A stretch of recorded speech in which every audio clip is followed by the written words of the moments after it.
4 महीने में गिर जाएगी बीजेपी सरकार, इंडिया का प्लान आया सामने। एनडीए सरकार की इंडिया गठबंधन ने शुरू की घेराबंदी। शरद पवार का दावा, इंडिया गठबंधन के पक्ष में आएगा बड़ा नतीजा। नरेंद्र मोदी ने तीसरी बार सरकार बना ली, लेकिन इस बार मोदी कमजोर दिखाई दे रही है। सहयोगियों के दबाव में सरकार दिखाई दे रही है। बीजेपी का वोट शेयर से लेकर सीट सब कुछ कम हुए हैं। उत्तर भारत में उसे खासा नुकसान हुआ है। पश्चिम, पूर्व, उत्तर भारत में बीजेपी को जबरदस्त नुकसान हुआ है। सिर्फ दक्षिण भारत में वो नुकसान में नहीं रही। इस बीच अब राज्यों में भी बीजेपी की हार का असर दिखाई देने लगा है। पार्टी के अंदर आपसी कलह बढ़ती जा रही है।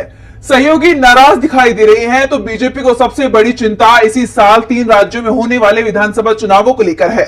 महाराष्ट्र, हरियाणा और झारखंड में 4-6 महीने में विधानसभा चुनाव होने हैं। उससे पहले केंद्र शासित प्रदेश जम्मू कश्मीर में भी विधानसभा चुनाव होंगे।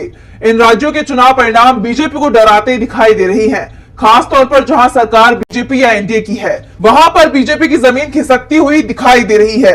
इंडिया गठबंधन भारी दिख रहा है। चुनावों में बीजेपी सभी राज्यों में हारती दिख रही है। बड़े संकट का संकेत पीएम मोदी को भी मिल रहा है। इस बीच एनसीपी एससी के प्रमुख शरद पवार ने बड़ा ऐलान कर दिया है। लोकसभा चुनावों के बाद से नए जोश में दिखाई दे रहे पवार ने दावा किया है कि 4 से 6 महीने की बात है, उसके बाद एनडीए की सरकार को हटा देंगे। महाराष्ट्र में लोकसभा चुनाव में एनडीए को 17 और इंडिया को 30 सीटों पर जीत मिली। एक निर्दलीय ने चुनाव जीता, जिसने बाद में कांग्रेस का समर्थन करने का ऐलान कर दिया। यानी राज्य में इस समय 31 सांसद इंडिया के और 17 एनडीए के हैं। इसे लेकर शरद पवार ने कहा कि इस बार का चुनाव बहुत अलग था। इस चुनाव में शुरुआत में एक छवि बनी थी कि मोदी है तो मुमकिन है। कहा गया कि मोदी की गारंटी है, लेकिन आखिरकार हुआ क्या? पीएम के चुनावी भाषणों की आलोचना करते हुए शरद पवार ने कहा कि चुनाव प्रचार में कुछ नियमों का पालन करना होता है। सभ्यता को कायम रखना चाहिए। चुनाव के दौरान कहीं भी जाति या धर्म से जुड़े मसलों को उठाने की अनुमति नहीं दी जानी चाहिए। पवार ने चुनाव प्रचार के दौरान पीएम मोदी के भाषण को लेकर उन्हें जमकर घेरा, तो यह भी साफ कर दिया कि जनता ने बीजेपी को सबक सिखा दिया है। और इसके साथ ही पवार ने यहां तक कह दिया कि 4-6 महीने में देश में बड़ा बदलाव आने वाला है।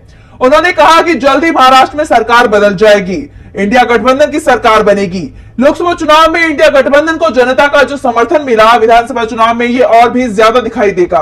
वैसे दावा यह भी किया जा रहा है कि अगर एनडीए के पक्ष में हालात में बड़ा बदलाव नहीं हुआ तो अक्टूबर-नवंबर में होने वाले महाराष्ट्र विधानसभा चुनाव में उसकी हार तय है। इंडिया गठबंधन आसानी से राज्य की 288 सीटों में से 200 सीटों पर जीत हासिल कर सकता है। और इसे लेकर बीजेपी के अंदर अभी से बेचैनी दिखाई दे रही है।